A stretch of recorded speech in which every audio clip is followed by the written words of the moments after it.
তো আজকে চলে আসলাম আর একটা নতুন ভিডিও নিয়ে। আজকে আমরা বানাবো মুরগির মাংসের রান্না, ঠিক আছে? তো আমরা প্রত্যেকবার যতবার মুরগির মাংস রান্না বানিয়েছি আমরা কিছু আলাদা করার চেষ্টা করেছি, কেন একই রান্না খেতে আমরা বিরক্ত হয়ে গেছি। ওই জন্য এটা তো কিছু আলাদা করার চেষ্টা করবো। ওর জন্য আমরা দিয়ে দিলাম তেল।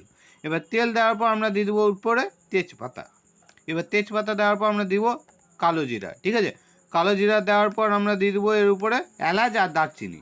এলাচ আর দারচিনি দেওয়ার পর আমরা এটাকে একটু ফুটিয়ে নেওয়ার পর আমরা দিয়ে দেবো আলু, যে আলুগুলো আমরা আগে থেকে কেটে রেখেছি। আমরা টাইম নষ্ট করব না আলু কাটা দেখিয়ে। তো এখানে আলুগুলো আমরা লাল লাল করে ভাজবো। এবার মিডিলে আমরা দেখতে পাচ্ছি এখানে দিচ্ছি লসুন, আর দিলাম পেঁয়াজ, আর দিলাম আদা, ঠিক আছে? লসুন, পেঁয়াজ, আদা এই তিনটাকে আমরা এখানে দিলাম, আর একটু পেঁয়াজ উঠিয়ে একটু এক্সট্রা দিয়ে দিলাম, ঠিক আছে?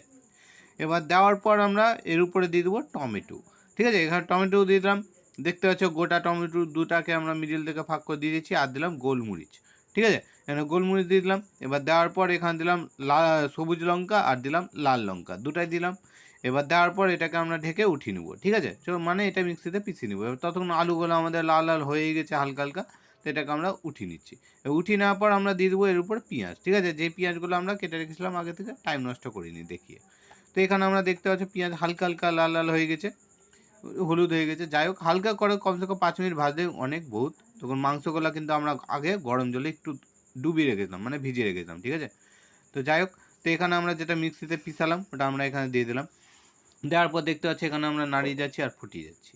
এবার এখানে দেখতে পাচ্ছি আমরা এটাকে কিছুক্ষণ ধরে ফুটাচ্ছি, কমসে কম 5 মিনিট ফুটালে বহুত। তার উপর দিলাম আমরা লবণ, স্বাদ অনুযায়ী দিতে পারো, কোনো তাড়াহুড়ো নাই। তার উপর দিলাম হলুদ। এবার হলুদ দেওয়ার পর আমরা দিলাম লাল